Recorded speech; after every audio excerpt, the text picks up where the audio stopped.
petite introduction rapide à cette plénière. Pour ceux qui ne me connaissent pas, je suis Didier Dumont, je suis président du Club Noé. Alors, il est d'usage de rappeler un peu ce qu'est le Club Noé. Donc rapidement, le Club Noé est un club régional de réflexion, d'échange et d'action sur les nouveaux modèles économiques. Le Club Noé rassemble différents acteurs, qu'ils soient dirigeants d'entreprise, collaborateurs, élus, agents de collectivité, chercheurs, consultants, universités. Son rôle est de sensibiliser, de former, de capitaliser et d'animer le débat public, mais également d'accompagner les adhérents dans des projets concrets. Bref, la mission du Club Noé est de créer finalement un terreau favorable à l'émergence des nouveaux modèles économiques en région. Alors, lors de la dernière plénière, nous avons parlé de trajectoire de transformation de modèles économiques de plusieurs dizaines d'entreprises. Donc, on l'avait fait en mode speed dating rapide, mais ça nous a permis effectivement de constater finalement les évolutions de ces modèles. Aujourd'hui, en fait, on souhaite aborder le comment et particulièrement le démarrage, c'est-à-dire le point de départ. Quel est le fil que les entreprises ont tiré pour entrer dans la réflexion de cette évolution de leur modèle économique. Alors ce point d'appui initial est essentiel, car l'expérience d'accompagnement des entreprises nous a montré que ce fil à tirer était toujours existant. C'est-à-dire que on ne part jamais d'une feuille blanche, hein, et certains pensent que sur un nouveau modèle économique, on part d'une feuille blanche parce qu'il faut tout réinventer. Et l'expérience nous montre que c'est complètement faux. On part bien de l'existant. Après, effectivement, il faut utiliser peut-être une ressource qui est peut-être inexploitée dans l'entreprise, qu'on ne voit pas, un atout insoupçonné, pour pouvoir déclencher cette réflexion et cette évolution. Chacun a dans cette salle, dans sa structure, certainement des mines d'or qui sont inexploitées. Alors, l'économie de la fonctionnalité de la coopération permet finalement de chausser des nouvelles lunettes pour pouvoir révéler ces trésors. C'est pas formidable quand même? C'est beau. Merci, merci. Ensuite, il est essentiel de mettre en valeur les petits pas, les petites victoires, parce que ça se construit pas, ça se construit sur le long terme. Et finalement, il faut pouvoir montrer et se prouver et se montrer qu'on va dans la bonne direction, que finalement la trajectoire qu'on a choisie est juste et que les intuitions qu'on a eues sont pertinentes. Alors, avant de creuser ces sujets avec différents témoignages, on souhaite informer des actus des membres fondateurs. Et pour ça, je vais passer la parole à Simon. Merci. Merci beaucoup. Effectivement, il y a un petit peu de mouvement auprès des membres fondateurs qui sont les réseaux, les collectivités qui sont à l'origine de la création du Club Noé. Et notamment pour la rentrée, la CCI Région du coup crée plutôt un diagnostic qui a pour objectif de faire le point sur son modèle économique et de comprendre en quoi les concepts qui sont liés à l'économie de la fonctionnalité sont pas juste des concepts, mais sont très opérationnels. Et voilà, c'est une première approche. Si vous vous posez des questions sur votre modèle économique, la CCI passe une demi-journée avec un diagnostic pour faire le point sur votre modèle et commencer à voir qu'est-ce que l'économie de la fonctionnalité apporte sur la vision de votre modèle économique. Réseau Alliance et le CJD lancent aussi un nouveau parcours d'accompagnement. Donc il y a un parcours qui dure à peu près une année à partir de la rentrée. La PES également lance un parcours d'accompagnement, mais qui est réservé, lui, aux acteurs de l'économie sociale et solidaire.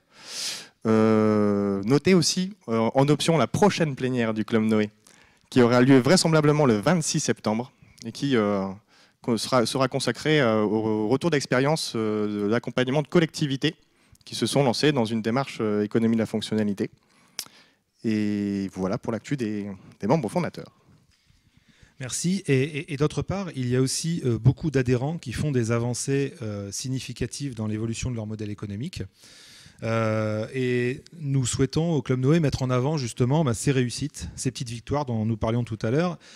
Alors, c'est un message que je lance. N'hésitez pas à nous faire parvenir vos actus, vos infos, pour permettre finalement qu'on les rende visibles, alors lors de plénières, mais également auprès des médias, parce qu'on souhaite effectivement faire savoir ce qui bouge sur ces sujets-là. Et donc, on a quelques infos, quelques actus. Tout à fait. On a sélectionné quelques actus.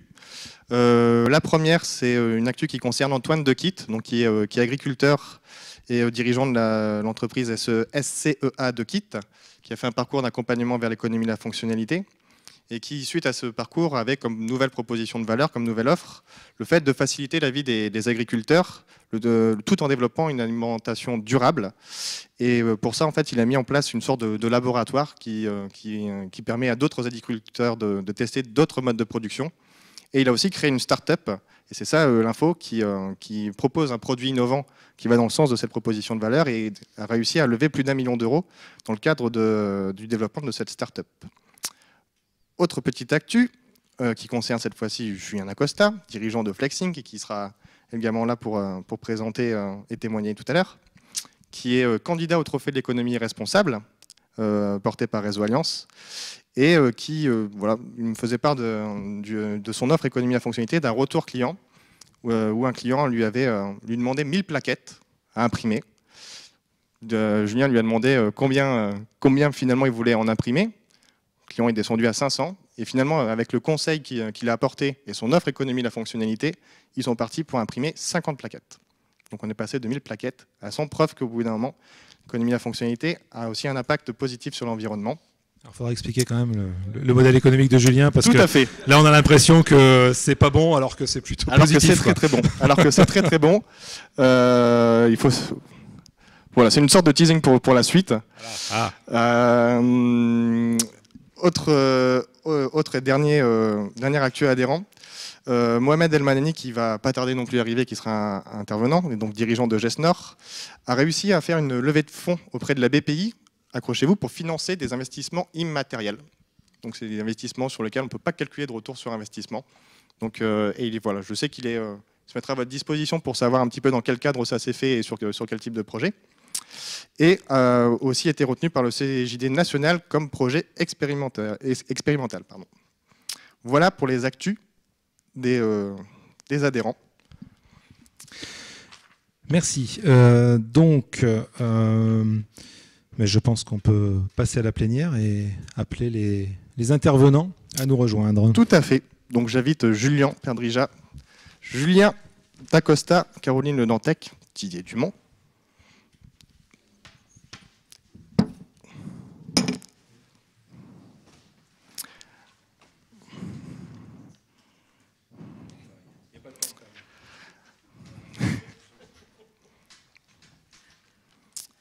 Et Mohamed El Manani qui va nous rejoindre.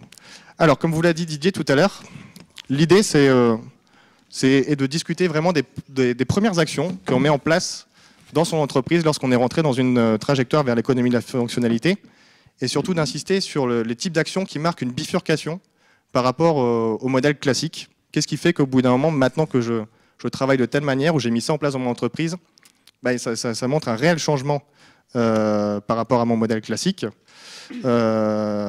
Quelques mots du coup très rapidement sur l'économie de la fonctionnalité, qui en fait est juste un modèle économique qui vise à faire converger intérêt économique, intérêt social et intérêt environnemental à la fois.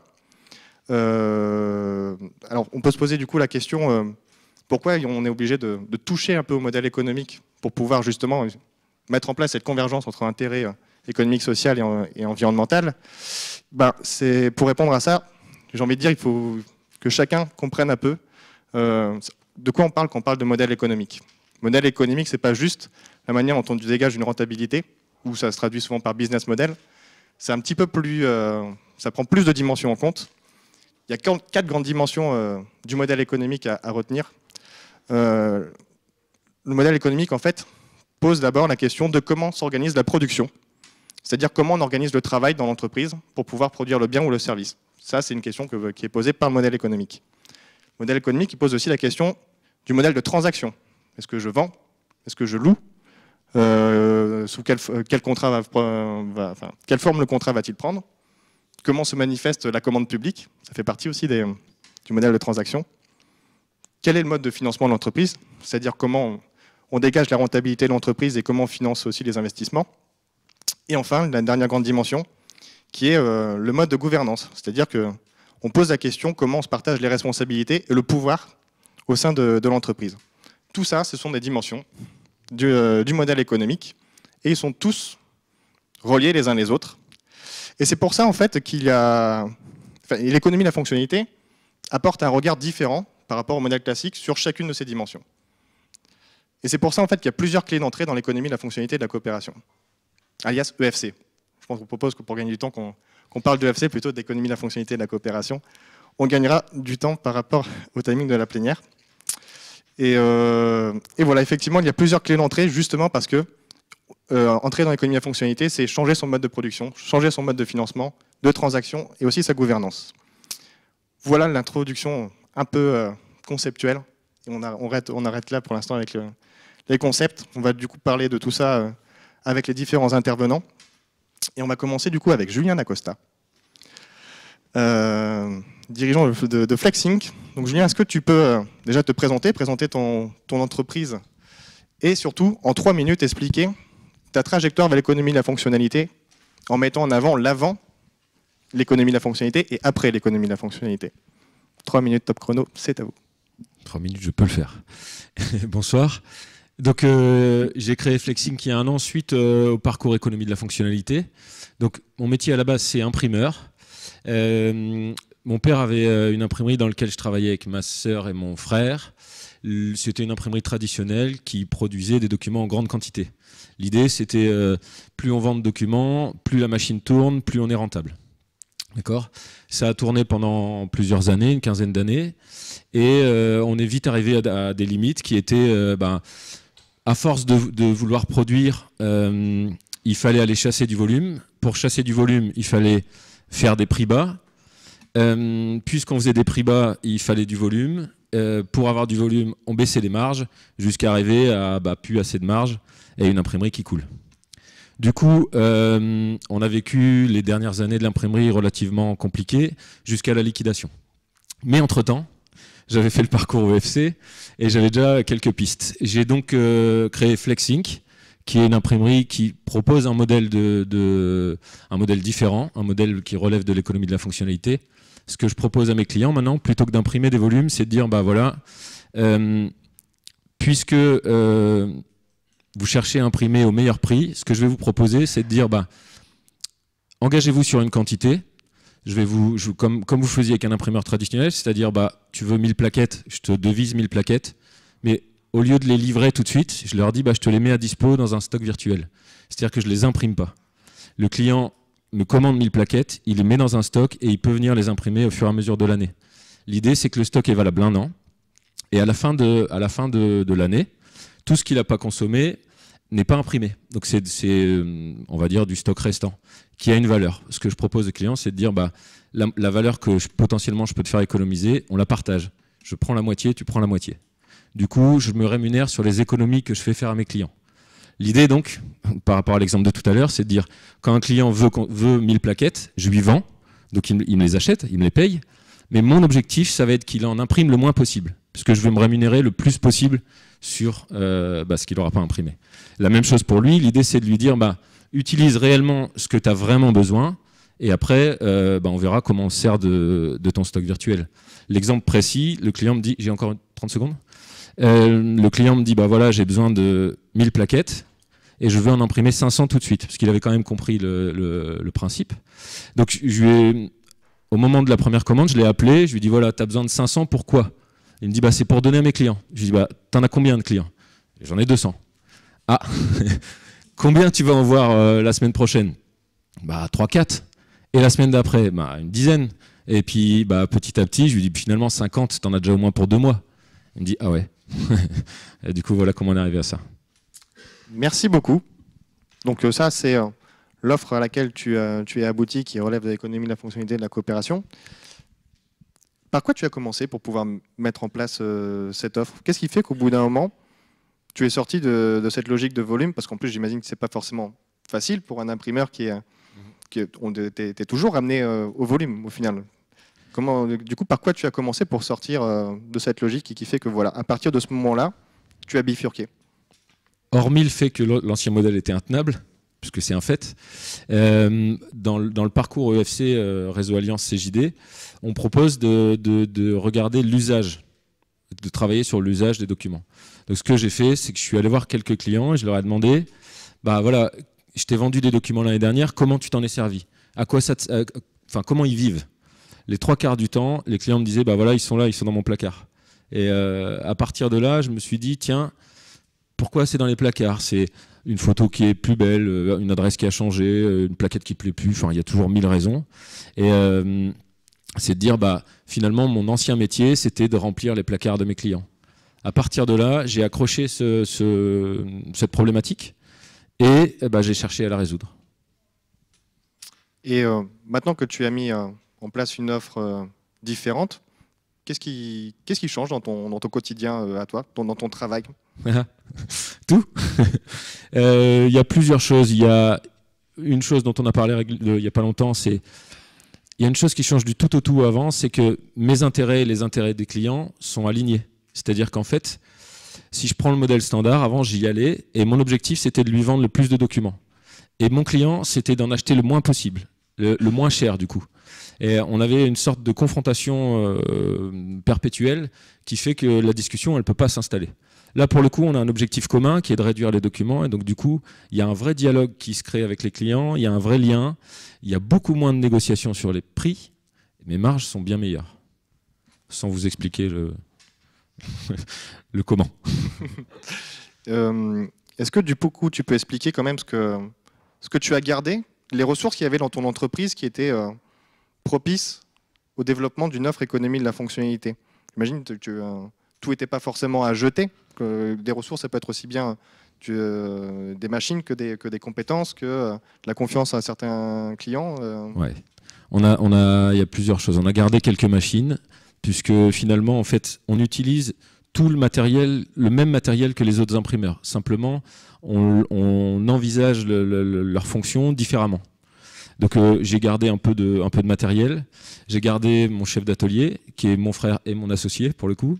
Donc il fait le même métier mais avec des objectifs différents. Avant, il devait produire beaucoup en peu de temps. Et maintenant, il doit produire pas beaucoup sans gâcher. C'est ça son objectif. Donc on a changé le principe. Et j'ai gardé quelques clients avec lesquels on a testé, démarré l'offre. Ça a pris du temps, ça a pris 1 an.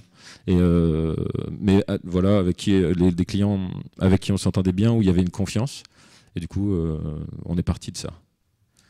Il y a une chose, si je peux rajouter une chose là-dessus, c'est je suis arrivé à un point où finalement, tu disais tout à l'heure qu'on partait de l'existant.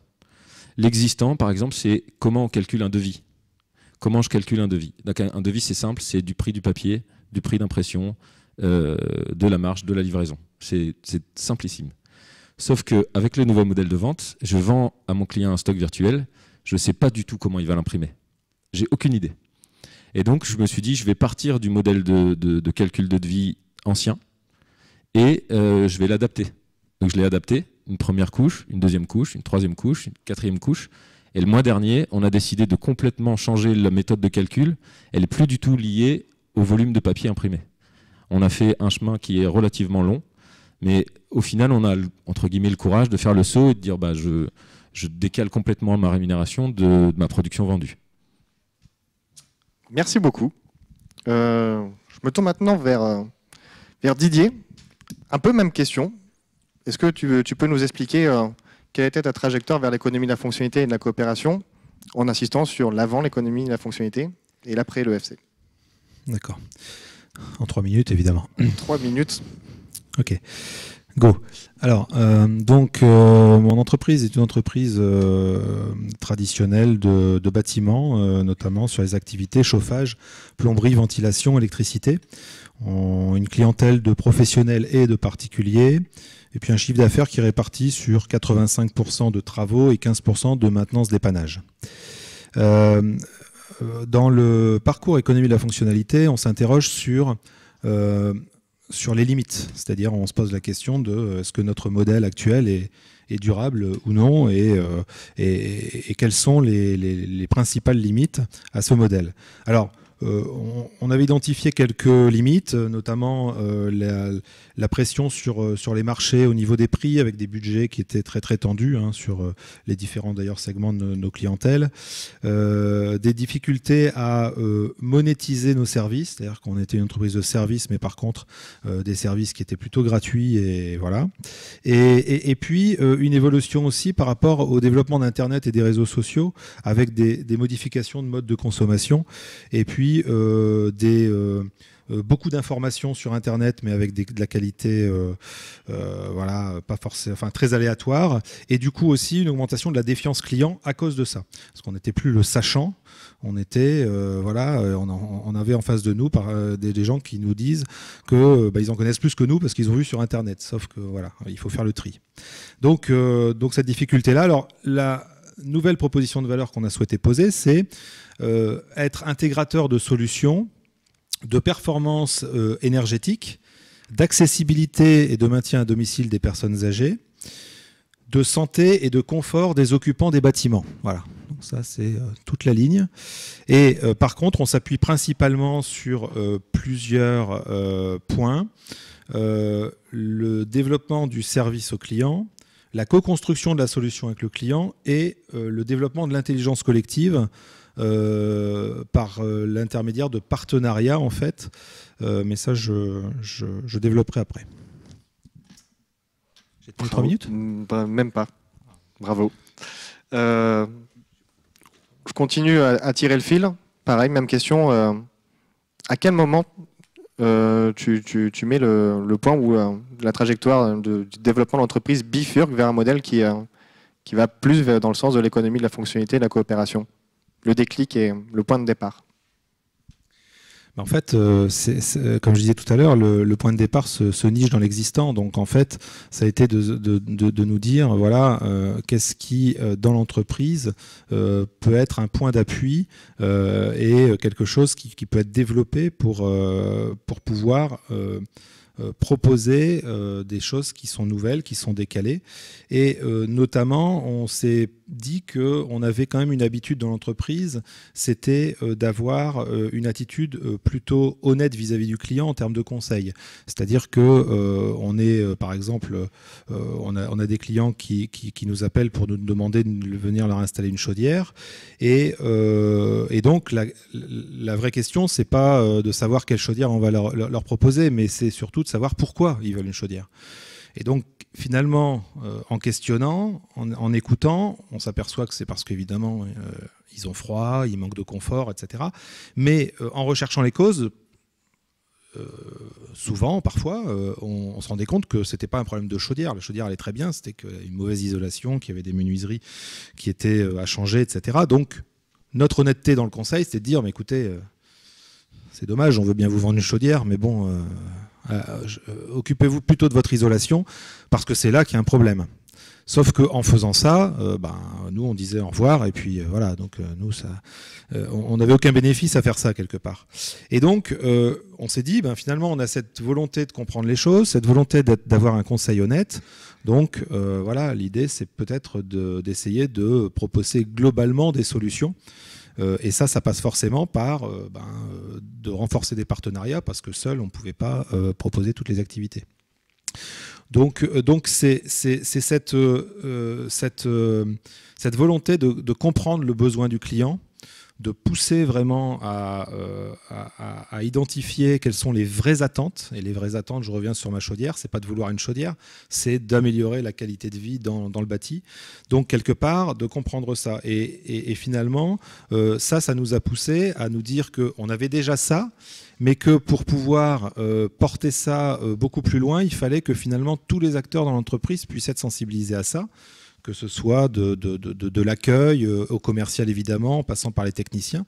Donc on a eu une volonté de montrer que finalement ces attentes clients étaient essentielles, et c'est pourquoi on a notamment inscrit les clients dans notre projet à 3 ans, mais bon évidemment de manière très importante, et notamment on l'a mis au cœur de notre organigramme, c'est-à-dire que dans l'organigramme, généralement la place la plus importante c'est en haut, et c'est là où on met la direction.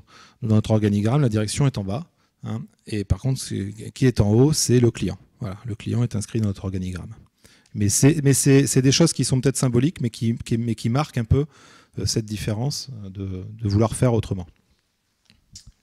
Donc j'entends qu'il y a une entrée commune aussi avec Julien, puisque finalement, quand on se pose la question du réel besoin du client, c'est finalement la question de l'usage qui est derrière. Et que du coup, ça place effectivement de fait, lorsqu'on se concentre en particulier sur l'usage, ça place le client dans une posture qui n'est pas exactement la posture d'un modèle très très classique où on lui fournit entre guillemets le bien qu'il demande au départ, à savoir une chaudière, alors que c'est pas forcément ça qu'il a besoin. Et donc du coup, le fait qu'en se questionnant sur l'usage, le client il prenne une autre place, vous l'avez du coup entre guillemets sanctuarisé dans l'organigramme, en changeant l'organigramme et en l'inscrivant dedans. Oui, complètement. Et puis en développant aussi la volonté de co-construire avec lui. Alors, c'est pas toujours possible, hein, et comme disait tout à l'heure Julien, on s'appuie aussi sur certains clients qui sont à l'écoute, qui sont favorables à ça, donc on expérimente beaucoup.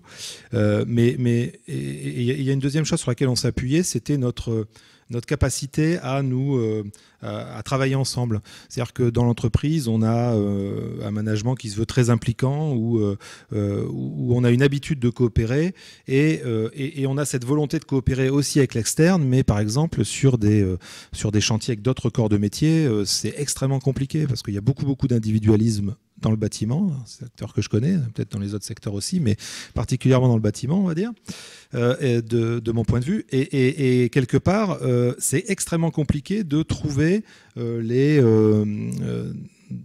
trouver à développer cette intelligence collective. Et donc ça a été un deuxième point, de se dire, nous, on sait le faire en interne. Quand on trouve des entreprises qui sont favorables à ça, on sait bien le faire aussi. Donc pourquoi pas essayer de développer ça, et notamment par l'intermédiaire de créer des groupements d'entreprises. Mais encore faut-il identifier les entreprises qui soient dans le même état d'esprit que nous.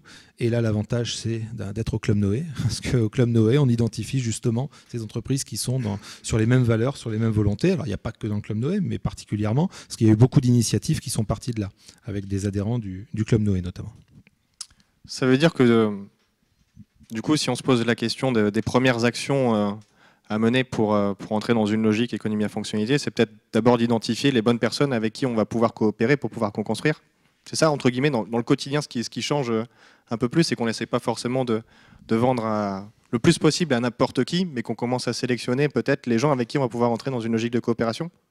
Ouais, parce qu'en fait, pour pouvoir bien développer, il faut avoir des réussites. Et pour avoir des réussites, il faut le faire avec les bonnes personnes au départ. Je ne dis pas que ça doit rester confidentiel, mais au démarrage, pour prouver les choses, hein, Julien le disait aussi, c'est identifier les clients qui sont sensibles à ça, les partenaires qui sont sensibles à ça, parce qu'il faut forcément avoir cette dynamique, porter cette dynamique à plusieurs, et arriver à changer les choses comme ça, parce qu'on est dans des expérimentations, il faut convaincre, et une fois qu'on a réussi à convaincre, on voit bien avec la nouvelle offre de Julien, ben voilà, il y a plein de clients, on va dire, traditionnels qui vont se dire, ah ben oui, finalement ça peut m'intéresser, mais parce qu'il y a des clients qui ont dit, banco, j'y vais, je crois en ça, quoi. Très bien, merci beaucoup. On va maintenant changer totalement le cadre un peu des discussions, puisqu'on va aller se tourner vers une collectivité qui a aussi eu la drôle d'idée de se lancer dans une démarche relevant de l'économie de la fonctionnalité et de la coopération. Donc je passe la parole à Julien. Julien, est-ce que tu peux expliquer rapidement quels sont les enjeux auxquels la ville de Los Angeles, où tu travailles, les enjeux auxquels cette ville est confrontée, et qui expliquent pourquoi vous vous êtes tourné vers l'économie de la fonctionnalité et de la coopération? Bon, alors merci de l'invitation. Déjà, je vais essayer de parler entreprise et boîte. Alors moi, je fais partie d'une start-up qui a 7000 collaborateurs, qui effectivement s'appelle Los Angeles et qui est située à côté de Lens, dans le bassin minier. La première des difficultés, ça a été de sortir de notre modèle économique qui était basé sur l'épuisement des ressources fossiles et de s'attaquer à la question du développement durable. Ça a été un premier enjeu. Du coup, il a fallu adapter notre offre de proposition de valeur et essayer de coproduire des biens communs avec la population. C'est-à-dire ne plus être dans un système descendant, paternaliste, qui en gros se servait d'une main-d'œuvre docile pour pouvoir voilà, se structurer, avancer, mais au contraire proposer donc à nos clients, nos usagers, de se déplacer dans notre offre commerciale et donc d'être des partenaires de la coproduction de la ville. Bon, blague à part, en fait ce que j'essaye de dire c'est qu'on a essayé de survivre à la fin de la mono-industrie du charbon et qu'il a fallu pour ça tout inventer, tout réinventer. Du coup l'économie de la fonctionnalité, on l'a qualifiée sans doute pas comme ça à l'époque, mais elle a commencé par créer des espaces d'expression collectifs. Et ça vaut à la fois dans le travail, dans la boîte, dans l'organisation, et ça vaut à l'extérieur, quoi, sur le territoire, avec les gens. Et du coup, pour arriver plus rapidement à ce qui nous intéresse, c'est-à-dire comment on est entré, nous, concrètement, dans ces enjeux d'économie de la fonctionnalité et de la coopération, c'est qu'on s'est confronté, avec Jean-François Caron et d'autres, à porter une transition systémique, c'est-à-dire une transition qui s'attaque au système alimentaire non durable, système agricole actuel, qui s'attaque à la question de la transition énergétique, qui s'attaque à la question du renouvellement des processus démocratiques, bref, qui s'attaque à l'ensemble des chantiers qui pouvaient se poser tout en essayant de réparer les dégâts issus de l'activité minière. Ce qui était assez lourd, mais ce qui était super motivant. Et on a eu de la casse sociale dans ce processus, c'est-à-dire qu'on avait des collaborateurs qui étaient trop engagés, finalement, trop motivés pour porter ces questions de transition, et on se retrouvait dans un système finalement où c'était pas durable, c'était pas pérenne. On avait beau avoir le sens de la démarche, on avait beau avoir la qualité des collaborateurs avec lesquels on travaillait, ça suffisait pas. Il fallait qu'on sorte du système en râteau, il fallait qu'on passe à un management par la coopération. Voilà, et qui pose du coup des questions de comment on travaille ensemble à l'intérieur d'une boîte ou d'une organisation ou d'une ville, et en même temps qui travaille avec comment on travaille avec les collaborateurs, avec les habitants, et qu'est-ce que ça implique comme déplacement dans les postures managériales de chacun, dans le processus d'autonomisation aussi qu'on attend des agents, dans le processus aussi de qualification de la commande publique, de la commande politique.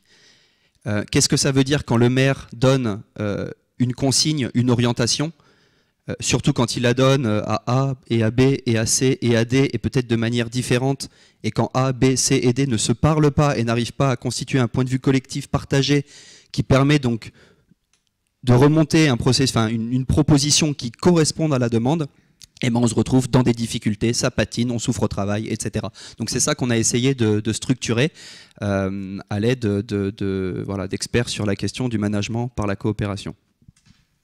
Cette analyse des difficultés que vous avez rencontrées par rapport à l'organisation du travail, tu étais capable de la faire avant économie de la fonctionnalité, ou c'est économie de la fonctionnalité qui t'a aussi amené à identifier justement le fait qu'au bout d'un moment, quand le maire donne des consignes A, B, C, D, et qu'au final, si on ne crée pas une logique d'écosystème, si au bout d'un moment, on n'organise pas le travail et qu'en même temps, on ne change pas aussi la manière de passer une commande publique parce que ça ne va pas dans le sens de la coopération, etc. Enfin, bref, tout ce cadre d'analyse-là, il était déjà identifié et l'économie à fonctionnalité apporte des réponses, ou c'est où déjà le cadre d'analyse est apporté par l'économie à fonctionnalité? Non, parce qu'on pensait que donner du sens, donner une direction suffisait. On a suffisamment de chance déjà de bosser dans une ville qui fait du développement durable à fond la caisse. De quoi on se plaint? Et donc s'il y a de la souffrance au travail, c'est que la personne, elle est peut-être pas apte, peut-être pas compétente, enfin, on était plutôt dans un processus classique de réflexion. Et l'économie de la fonctionnalité, enfin la rencontre avec Christian Dutertre, qui suivait on avait un comité scientifique dans lequel on rassemblait des économistes, des urbanistes, enfin voilà, toute une série d'experts qui nous aidaient à qualifier ce qu'on essayait de faire à Los Angeles, nous a permis de prendre conscience qu'on avait un problème, c'est qu'on n'était pas dans un management durable, et que cette casse, c'était le fruit de cette transition systémique. Donc ça suffit pas de vouloir faire du développement durable, encore faut-il avoir les bons filtres d'analyse pour comprendre où ça se tend, où ça se joue, et finalement aussi quelque chose de très important, mais là on est dans le monde politique, c'est la place du conflit. À la rigueur, dans une boîte, je sais pas trop comment ça se passe, hein, moi je suis dans le monde public, donc excusez mon ignorance en la matière, mais dans le secteur public, la place du conflit, elle doit être évitée à tout prix, parce qu'il y a des enjeux politiques derrière, et si l'équipe elle éclate, il n'y a plus d'exécutif. Et donc, on est dans une difficulté pour conduire notre projet de ville. Donc, surtout, cacher les conflits. Cacher les conflits entre élus, ne pas se dire les choses, mentir, poker menteur, constamment. Donc, je force le trait, mais ça nous a aussi invités à re-questionner la manière dont on travaille politiquement en faveur d'un territoire. Ça donne quoi un projet économie de la fonctionnalité porté par une collectivité, concrètement ? Un exemple de projet que tu estimes qui rentre dans une logique économie de la fonctionnalité. De projets qu'on porte au titre de la transition ou de projets de management interne? Non, projet au titre de la transition. Je pense que ce qu'on fait sur la question du système alimentaire, c'est plutôt intéressant parce qu'on a en fait toutes les parties prenantes. Donc un projet est porté selon une gouvernance ou un filtre économie de la fonctionnalité. Ça vous invite déjà à réfléchir à qui doit être autour de la table pour produire le bien commun, ou enfin nous on appelle ça comme ça, l'offre que vous essayez de faire atterrir. Et donc ça oblige à se poser la question de est-ce que j'ai bien mes mangeurs? Donc les mangeurs c'est qui? Il y a les gamins qui mangent dans l'école à la cantine, il y a les consommateurs qui achètent au 8 à 8, il y a voilà, toute une série d'acteurs qu'il faut pouvoir mettre autour de la table. Et puis autour de la table c'est à la fois une fonction alimentaire, mais c'est aussi une fonction sociale, c'est une fonction économique, c'est une fonction culturelle. Et donc comment on réinterroge tout ça et on en fait quelque chose qui a de la valeur pour tous ceux qui ont envie de le faire avec nous.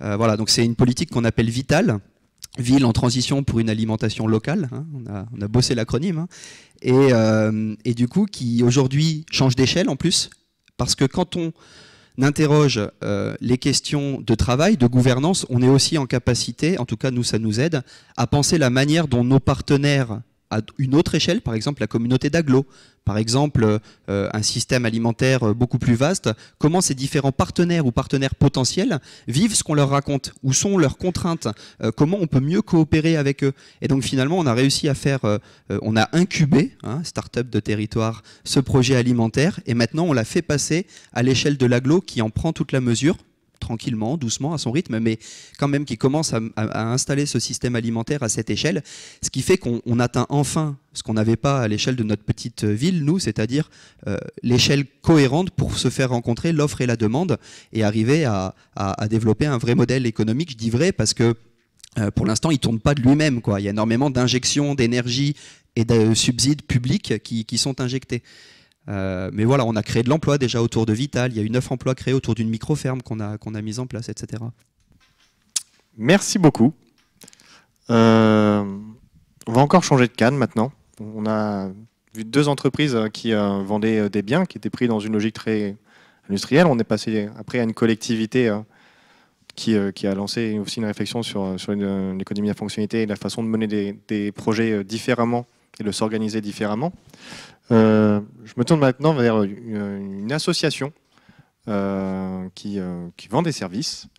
Du coup, je passe la parole à Caroline Le Dantec. Caroline, est-ce que tu peux faire le même exercice qui a été fait, à savoir expliquer en 3 minutes ta trajectoire vers l'économie à fonctionnalité en expliquant l'avant EFC et l'après EFC?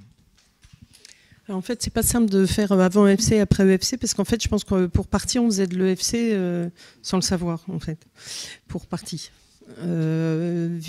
Citeo, c'est une entreprise associative qui s'est créée, on va fêter nos 20 ans l'année prochaine, qui s'est créée sur une double dynamique, une dynamique de mise à l'emploi de jeunes dans le cadre d'un programme d'activité et d'emploi ambitieux national pour la mise à l'emploi de jeunes dans le cadre d'un programme Nouveau Service Emploi Jeunes.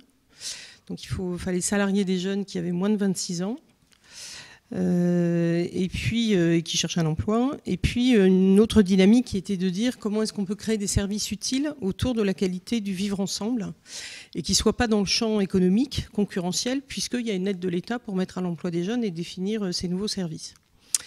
Donc on a créé ça en 98 sur une opportunité importante qui était le contrat local de sécurité dans les transports en commun aujourd'hui de la métropole européenne de Lille, en créant 200 emplois en 6 mois de jeunes qui n'avaient pas forcément envie d'être médiateurs mais qui étaient éligibles à une mesure aidée d'emploi, et sur des activités de service qui étaient des activités de médiation, on n'appelait pas forcément comme ça avant, autour des questions d'assistance, d'aide, d'orientation et tout ce qui pouvait qualifier à la fois la prévention et la gestion des conflits sur un réseau de transport en commun extrêmement dense. Et l'objectif, c'était d'arriver à créer un modèle économique, social, sociétal, territorial, qui puisse permettre de conserver ces emplois, pas forcément les personnes sur ces emplois, mais de conserver des postes de travail, sur des métiers qualifiés, avec des vrais parcours professionnels ascendants, et de rendre des services sur les territoires pour lesquels nous étions payés à la fois par la puissance publique, plus de 80% de notre activité à l'époque était financée par l'État, et 20% par du privé, donc en l'espèce là, au démarrage c'était le transporteur, délégataire de service public. Et puis l'objectif au fur et à mesure des années, et donc avant que je décide de rentrer dans la formation sur l'économie de la fonctionnalité et de la coopération, on testait un certain nombre de sujets, à la fois sur la diversification d'activités pour éviter d'avoir un client unique, sur la diversification du métier lui-même et sa constitution, sur la diversification territoriale pour être sur des nouveaux territoires et ne pas être complètement dépendant, sur des nouveaux modèles autour de la question de l'évaluation. Nous, on décidait qu'on était utile puisqu'on créait de l'emploi et on faisait appel à nous, donc forcément on était utile. Au moment où l'aide de l'État disparaît, on est certainement utile, mais personne n'est là pour financer le service, donc l'équation est un peu compliquée.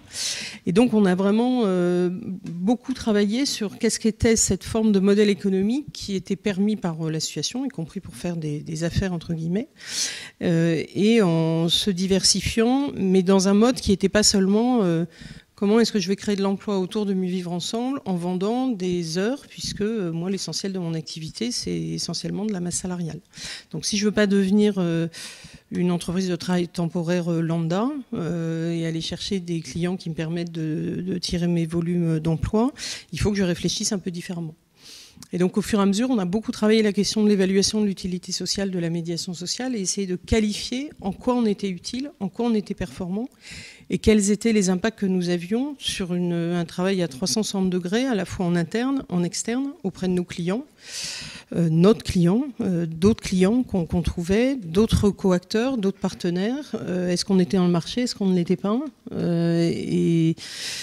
et est-ce qu'on était en capacité de faire évoluer ce modèle, y compris avec les mêmes personnes, puisque ça interroge beaucoup l'organisation. Quand quelqu'un vient pour prendre un travail qu'il a embauché en CDI, parce que c'était l'objectif, et qu'on le forme, ça ne veut pas dire qu'on en fait un super médiateur qu'on va pouvoir mettre sur des marchés concurrentiels. Donc ça veut dire qu'il faut aussi fortement faire évoluer le modèle. Donc l'EFC nous a permis de faire évoluer ce modèle.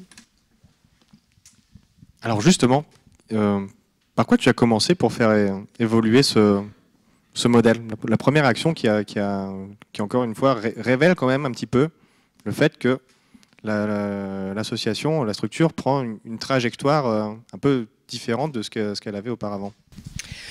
On a réfléchi à nos périmètres d'activité, c'est-à-dire qu'on avait quand même un gros client, qui reste encore un gros client, le transporteur, et un modèle économique fragile, mais en se disant finalement, dans nos métiers du mieux vivre et agir ensemble, concrètement ça se traduit comment en matière de performance? Quel est pas seulement notre client, mais quel est l'écosystème d'acteurs dans lequel on va pouvoir évoluer? Donc ça veut dire qu'on a des usagers, ça veut dire qu'on a des clients, ça veut dire qu'on a des bénéficiaires. Mais comment est-ce que chacun va se retrouver dans ces descriptions-là?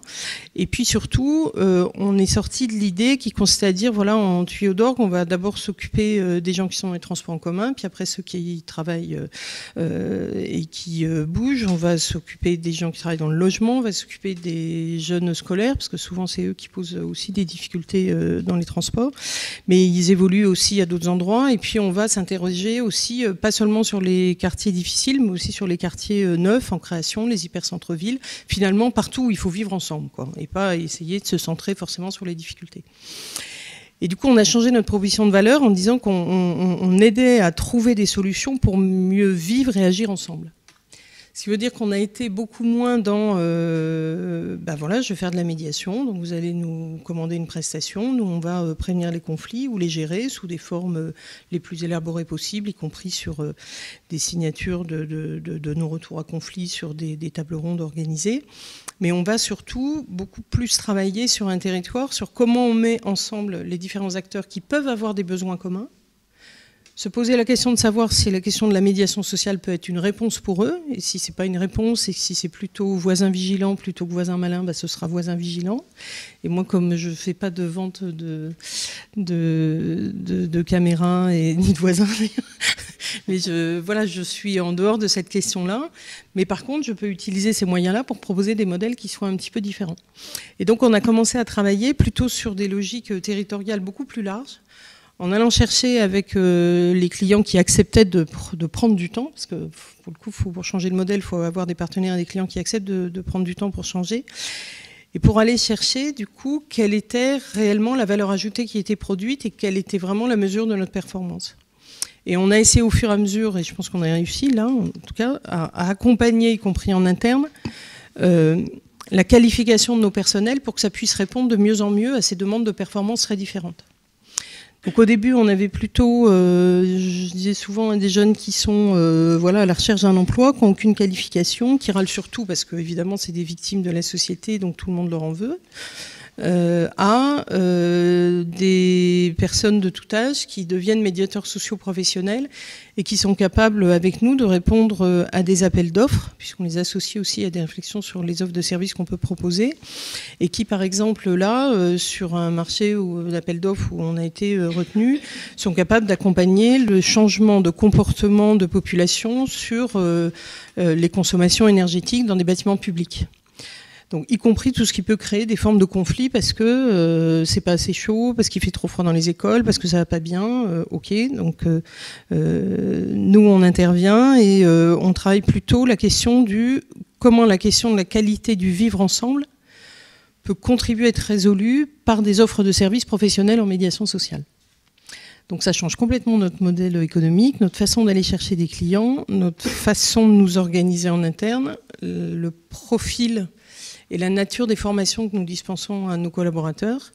Ça produit aussi de la casse, parce que du coup, il y a des collaborateurs qui pètent des câbles, qui ne sont pas dans cette posture-là, et puis d'autres nouveaux qui arrivent, donc ça crée, au moment des incertitudes, c'est un petit peu compliqué à gérer. Ça peut être aussi compliqué pour des clients qui eux-mêmes disent « Non, maintenant, et moi, j'ai des acheteurs ». Et le profil type d'un acheteur, c'est « Je veux plus pour moins ». Des fois mieux, mais c'est pas sûr. En tout cas pour moi, ça c'est certain. Et donc ça change aussi notre dialogue avec nos autres parties prenantes, parce que quand on commence à discuter avec des acheteurs, il faut qu'ils acceptent aussi de rentrer dans un jeu un peu différent, où on va avoir d'autres performances. On n'en est pas encore à ton modèle sur calculer la valeur ajoutée coproduite et comment se la partager. On n'en est pas là. Moi, je ne peux pas dire aux transporteurs, avec la médiation, vous avez baissé le taux de fraude, comment on se répartit le taux de fraude, parce que ça, c'est pas possible, parce que ça, c'est l'autorité organisatrice des transports qui récupère la mise, ou le délégataire et le délégant transporteur, mais c'est rarement un sous-traitant qui est présent dans le réseau de transport en commun. Donc ça reste encore des modèles qu'il faut affiner et qu'il faut déployer, mais il y a d'autres secteurs où on arrive à le faire. Là, on arrive à le faire sur des questions d'énergie, on arrive à le travailler actuellement, y compris avec un autre collègue qui s'est formé comme nous à l'économie de la fonctionnalité avec la Sergic pour ne pas le nommer, où on bosse sur des associations de syndics libres et on arrive à travailler sur du mieux vivre ensemble, sur des prestations de mieux vivre ensemble et de médiation, sur des quartiers neufs, et qui sont des prestations qui sont commandées par une association de syndics libres et gérées par un syndic de copropriété. Donc voilà, ça veut dire qu'on arrive quand même à faire évoluer à la fois l'image et le modèle sur ces questions.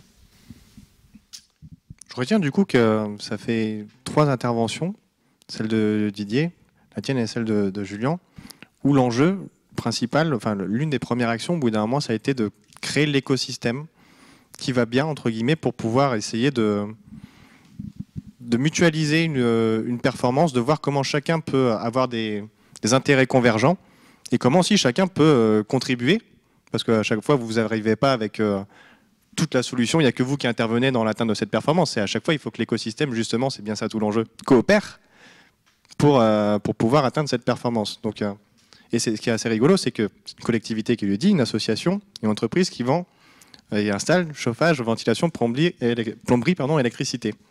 Donc il y a un côté transversal en tout cas qui peut concerner pas mal de monde. Et j'entendais aussi que, alors parfois on n'a pas forcément le mode de financement de la solution qui est totalement, tu prenais l'exemple de celui de Julien qui est avec la vision comme quoi c'est le modèle le plus abouti en termes de financement d'économie de la fonctionnalité.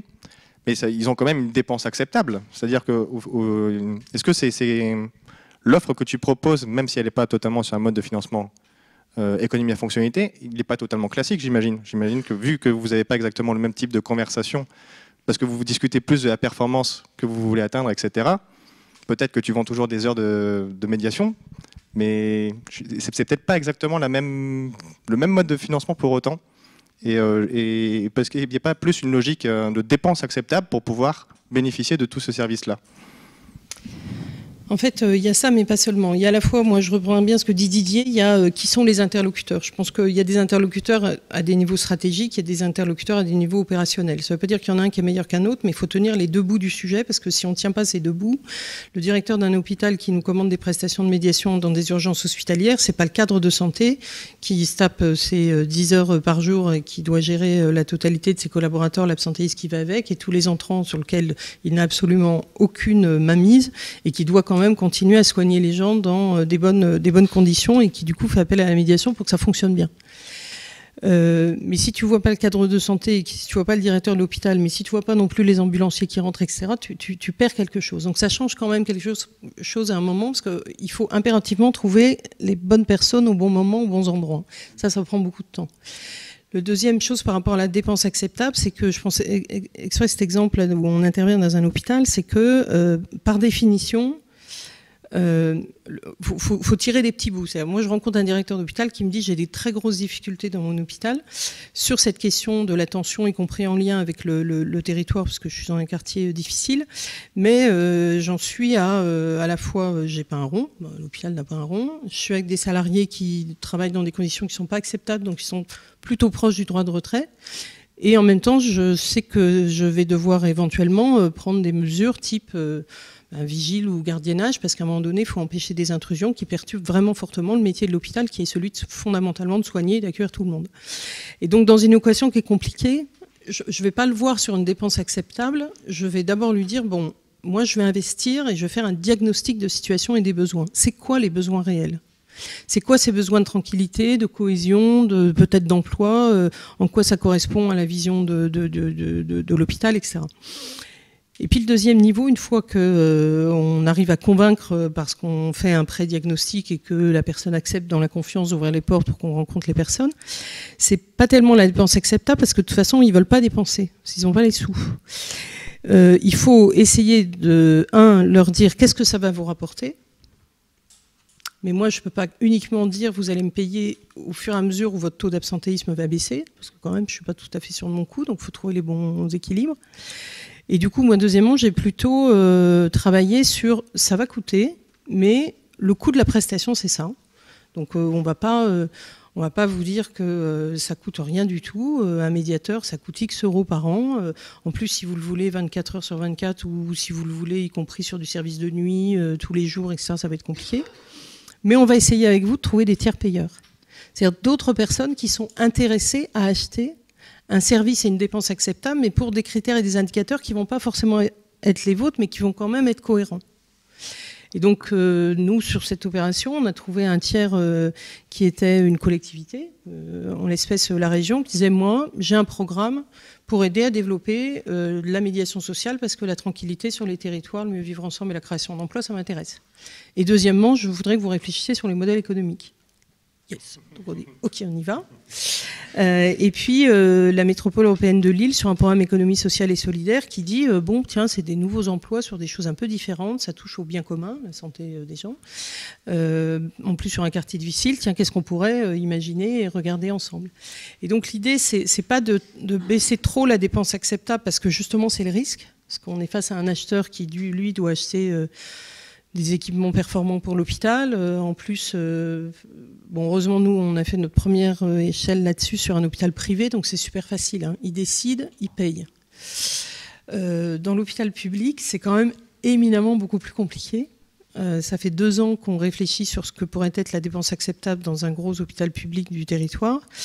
Et scoop, nous avions un rendez-vous hier, 2 ans après avoir fait le diagnostic, donc forcément le diagnostic ne correspond plus à ce qui existe aujourd'hui, mais en disant quand même votre truc ça nous a intéressé, même si c'est la direction de la sécurité qui va faire le cahier des charges, donc bon, forcément ça va un peu orienter les données, mais le travail qui a été fait a amené non pas de dire est-ce qu'il y a une dépense acceptable, mais de toute façon on sait qu'on va devoir dépenser, est-ce qu'on pourrait dépenser différemment pour avoir un gain supplémentaire de notre dépense acceptable. C'est mal dit, mais ça revient à ça.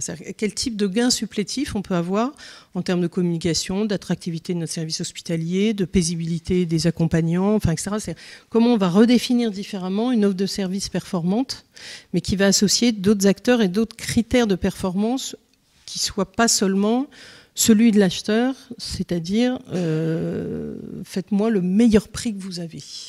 Voilà. Merci beaucoup.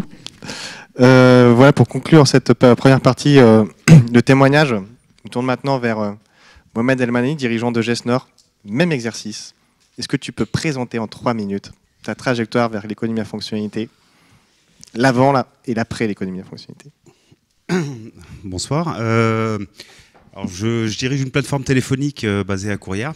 Dans le domaine de la santé. Donc on faisait du télésecrétariat, je dis on faisait parce qu'on est passé à autre chose. On faisait du télésecrétariat donc pour les professionnels de santé. L'idée c'était de gérer l'accueil téléphonique et d'organiser les agendas des médecins, les tournées et puis toutes les demandes que pouvaient exprimer les patients. Et donc en 2012 on a commencé l'expérimentation de l'économie de la fonctionnalité, et 2012 ça a été une date clé, donc à part l'élection de François Hollande et tous les chamboulements qu'il y a eu, on est passé sur un modèle où beaucoup d'entreprises étaient dans une incertitude à la fois on va dire fiscale, économique, etc. Et puis c'était post on va dire crise 2009. Du coup beaucoup de plateformes se sont délocalisées. Nous, on s'est posé la question, sincèrement, et on voyait aussi l'arrivée et l'émergence du numérique dans la prise des rendez-vous.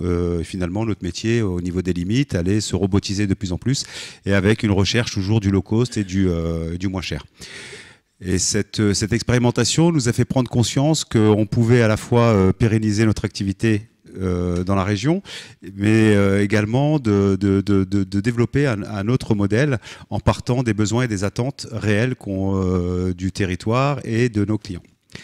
Et finalement, c'est en analysant la piste de la connaissance qui était accumulée sur une plateforme téléphonique, donc on gère à peu près 3 à 4 000 appels par jour, on a des patients, des médecins au téléphone, donc finalement de l'information on en capte. Et cette information-là elle n'avait jamais été valorisée ou jamais utilisée à bon escient. Et en faisant l'analyse et en croisant un peu les problématiques qui pouvaient être rencontrées, on s'est rendu compte qu'on pouvait développer un certain nombre de solutions qui pouvaient répondre notamment à des grands thèmes qu'on avait nous identifiés, problème de désertification médicale et de pyramide d'âge de médecins qui allaient partir à la retraite, problème de tension sur certains cabinets dans certains quartiers liés au manque d'accès aux soins, avec un lien directement sur l'engorgement des urgences. Et l'autre chose, c'est on pouvait toujours cumuler les mêmes difficultés dans les mêmes territoires, c'est une suractivité des professionnels de santé et donc des risques psychosociaux liés à l'activité. Donc voilà, ça a été on va dire les solutions qui sont sorties de nos analyses. Après, le plus dur, c'est comment on les confronte finalement à la réalité, au terrain et ce que je dirais au monde réel. Même question que j'ai posée à tous les autres. Quelle a été la première action que tu as mise en place dans l'entreprise qui marque le fait que voilà, l'entreprise a pris une trajectoire très différente, sachant que, je vous précise même qu'au bout d'un moment, la limite du modèle classique était tellement forte que se posait la question de la délocalisation de l'entreprise. Oui, tout à fait. Donc, qu'est-ce qui fait qu'au bout d'un moment, ça c'était la suite logique, entre guillemets, presque du modèle classique. Quelle est l'action qui fait qu'au bout d'un moment, tu es sorti de cette logique-là et tu t'es dirigé vers quelque chose d'autre? En fait, il y avait plusieurs... déjà, le changement de posture du dirigeant. Donc ça, c'est les dirigeants, c'est super important. C'est le changement de posture qui fait qu'à un moment donné, si vous évoluez pas vous-même, ça va être compliqué de changer la direction que vous voulez faire prendre à l'entreprise. Après, derrière, ça a été l'entrée par le travail et qu'est-ce qu'on faisait réellement. Donc comment les salariés pouvaient capter l'information, comment ils pouvaient être formés à capter des signaux faibles, à la remonter, voilà, tout ça s'organise au sein de l'entreprise. Et le questionnement sur le travail leur a permis aux équipes de reprendre du sens par rapport à l'activité, en disant bah ouais, c'est vrai que si je fais ça, ça a un sens. Je suis pas un robot derrière un appareil téléphonique qui fait que répondre et alimenter une machine. Je suis là pour essayer de trouver des solutions, j'essaie de résoudre des problématiques, etc. Donc le sens dans le travail a été un bouleversement au sein de l'entreprise. Et pour des métiers qui sont pas vraiment bien payés, hein. C'est sous la plateforme téléphonique, on a tous l'image de gens qui sont là et qui passent leur journée au téléphone, et pour beaucoup ça parle pas, il y a pas forcément du sens, donc c'est des entreprises qui embauchent, qui font du turnover, etc.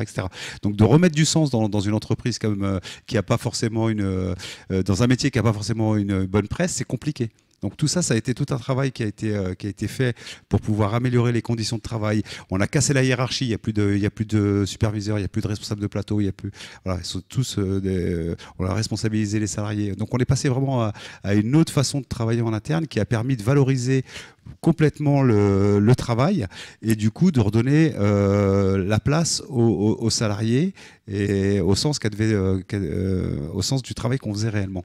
Une fois qu'on a mis ça en place, moi de mon côté, j'ai essayé de trouver des terrains d'expérimentation pour chercher. Donc on a pu faire ça dans des services de clinique, dans certains territoires où il y avait une problématique de déserts médicaux, de ramener des jeunes médecins avec des anciens qui s'installent, de gérer des flux d'accès aux soins. On a changé du médecin traitant, on est passé au patient du cabinet. Voilà, on a changé pas mal de choses.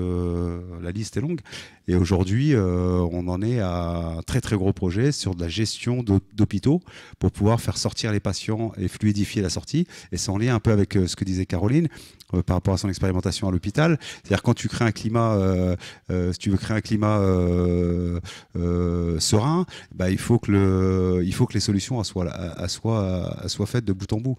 Aller à l'entrée, moi je vais être à la sortie finalement. Et donc je vais améliorer la sortie et la gestion de flux des sorties d'hospitalisation sur un modèle économie de la fonctionnalité. Et comme disait Didier, le plus dur c'est de savoir s'entourer. Et donc la coopération est primordiale parce que seul on va vite, mais ensemble on va plus loin. Et donc c'est super compliqué de partager des choses avec les gens qui ont les mêmes valeurs, qui comprennent, parce que finalement les gens ils sont formatés sur du business. Et quand tu tiens un discours sur on va coopérer, on va partager la valeur, etc., soit ils te prennent pour un dingue, soit ils te prennent pour un gars qui vont pouvoir mener en bateau comme ils veulent. Donc c'est super compliqué. Du coup, j'essuie plein mal de plâtre. Voilà, c'est pas candide, mais presque. Du coup, parce que tu es obligé d'avancer, de faire des retours d'expérience. J'ai aucun référentiel. Donc, je peux pas dire. Voilà. Donc, c'est aussi un parcours et un chemin initiatique, hein, je vous le dis. Mais c'est passionnant parce qu'en fait, vous sortez du climat concurrentiel où vous êtes toujours en train de vous battre sur le prix. Vous passez à autre chose. Vous passez comme vous proposez des vraies solutions qui répondent à des vraies problématiques. Bah, vous êtes sur des projets super innovants qui vont loin et qui est pas au ras des pâquerettes où vous discutez le prix. Voilà, on n'est pas là à discuter uniquement prix. On parle, on va vraiment, une fois que les interlocuteurs ont pris conscience de l'impact que vous pouvez avoir et des effets positifs que vous pouvez avoir sur leur activité, bah, on sort du prix. On sort du prix et après, c'est de créer le modèle économique, le modèle d'affaires. Donc voilà, bah là on est avec des avocats, voilà, tout ce qui est lent aujourd'hui, bah, c'est les institutions, désolé, et le droit. Et donc tout ça, c'est en train d'évoluer. Toi, tu as dû t'en rendre compte en interne, mais voilà, tout ça, c'est en train d'évoluer. C'est des choses qu'on est en train de faire évoluer avec des avocats, avec des juristes, etc. Et bah, c'est passionnant. Voilà, tout ce que je peux dire en tout cas, c'est que c'est passionnant. On a gagné beaucoup de clients, on a des perspectives de développement qui sont super importantes et bah, merci à l'EFC, quoi, c'est tout. Hein. Tout ce que j'ai à dire. C'est une belle conclusion.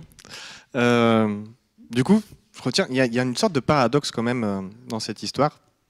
C'est qu'au final, les solutions que vous avez imaginées, elles sont quand même en rupture quand même avec des démarches classiques, le modèle classique. Ce qui fait que justement, tu dis au bout d'un moment, ben, on n'a pas de référentiel, il faut qu'on expérimente plein de choses, du coup on essuie des plates. Et en même temps, c'est pas un jour je suis dans l'économie à fonctionnalité et hier j'y étais pas. C'est une transition qui se fait au fur et à mesure. Donc c'est peut-être les solutions qui sont imaginées, elles sont en rupture, Mais la façon d'y aller, c'est pas une rupture, c'est une transition. Et c'est parfois, à mon avis, ça aussi qui fait que il faut comprendre ça aussi pour savoir comment y aller de manière très concrète et pas forcément essayer du jour au lendemain absolument tout changer, sauf qu'on n'a pas le choix. Juste une anecdote pour. Très rapide. C'est pour ça que c'est la transition. Mais j'ai dîné avec un médecin vendredi et elle me disait, j'ai pas compris ta démarche il y a 3 ans quand tu m'as appelé, tu m'as dit, arrête de prendre des nouveaux patients, travaille moins. J'ai pas compris parce que toi tu gagnes ta vie en prenant plus d'appels finalement. Et c'était tout bénef pour toi d'avoir que je prenne des nouveaux patients, etc. Et je dis ouais, mais moi si tu me claques un burn-out dans 2 ans et que tu travailles plus, c'est pas forcément du développement durable pour mon activité. Et là, elle se dit, ça c'était lorsque je l'avais appelé, on avait eu cette réflexion. Et vendredi, elle me dit, je te remercierai jamais d'avoir limité mon activité parce qu'aujourd'hui j'ai le meilleur équilibre vie pro vie perso, je m'éclate et j'ai une super qualité de vie au travail et je suis pas aigri et j'aime mon métier. Et son mari était à côté, son mari était là et il disait c'est vrai que moi aussi j'étais sceptique quand tu lui as dit ça et aujourd'hui on te remerciera jamais. Et voilà. Et les concurrents qui passent, qui sont moins chers, qui tapent à la porte, etc. Le niveau de confiance est tellement haut que je suis plus avec des problématiques de c'est combien, vous avez des concurrents, il va falloir qu'on négocie les prix, etc. Et donc voilà, c'est aussi ça le FC. Merci. Du coup, en conclusion de ces témoignages, peut-être retenir quand même, on vous a même pas encore donné de définition de l'économie de la fonctionnalité et de la coopération. C'est juste en fait un modèle qui consiste à sortir de la logique de volume. Voilà, essayer de vendre une offre standard à plus de monde possible, c'était ça le modèle classique. L'idée, c'est de sortir de cette logique-là. C'est essayer de vendre aussi tous les effets utiles qui, en général, sont déjà créés par les uns et les autres. Vous avez dit, l'une des clés d'entrée, quasiment tout le monde a cité, c'est la clé d'entrée de l'usage. C'est vraiment pour se rendre compte, à travers l'usage, de tout ce qu'on apporte à travers l'usage. L'idée, c'est de vendre la performance qui est liée à tous ces effets utiles. C'est du coup rentrer dans une logique beaucoup plus servicielle. On entend le métier de Julien, c'est plus forcément simplement de vendre du papier, mais il y a une vraie activité de conseil, de suivi qui est née. Voilà, c'est un métier, c'est un autre métier. Et enfin, quand même, tout le monde a parlé quand même de l'enjeu du travail. L'économie à fonctionnalité, à la base, est un modèle économique qui vise à rendre le travail comme un facteur de santé. Et c'est un élément ultra important. Voilà, l'exemple de Mohamed, en plus, le dit bien, c'est que des personnes qui ne sont pas en bonne santé, déjà, économiquement, c'est pas bon, déjà. Donc, quand on vous le disait au départ, le fait de l'économie à fonctionnalité, ça consiste à faire converger intérêts économiques, social et environnemental. Voilà, le fait de dire que la santé est une ressource et que le travail doit être facteur de santé, c'est une des visions de l'économie de la fonctionnalité. Et enfin, retenez bien les différentes clés d'entrée parce qu'on va commencer à travailler justement là-dessus. C'est-à-dire qu'on a entendu justement des témoignages qui disaient que la première chose qu'ils ont commencé à travailler, c'était d'essayer d'améliorer la pertinence de mon offre, justement en rentrant par la question d'usage, première clé d'entrée. Une autre clé d'entrée, ça a été de dire, non, je vais plutôt essayer de construire un écosystème parce que je vois tous les effets utiles que je crée, mais il va falloir quand même que je développe des coopérations avec d'autres et que je réorganise mon entreprise pour pouvoir aller beaucoup plus loin dans la vente de ces effets utiles. Ils ne vous l'ont pas dit, mais l'ensemble des acteurs qui sont là, ils sont très très fortement aussi engagés dans les logiques de RSE et de développement durable. Ils sont tous adhérents soit du CJD, soit du Club Noé, soit de Réseau Alliance, qui sont des réseaux d'entreprises qui vont dans le sens de la RSE et du développement durable. Et s'ils ont tant de choses aussi qui vont dans le sens de l'économie à fonctionnalité au départ, c'est en partie grâce à ça. Et aussi le lien avec les enjeux de territoire. On a vu aussi qu'au bout d'un moment, la stratégie de l'entreprise commençait à croiser des enjeux de territoire à travers l'exemple de Mohamed via la désertification médicale, à travers l'exemple aussi de Caroline, via la mobilité, via le bien vivre ensemble.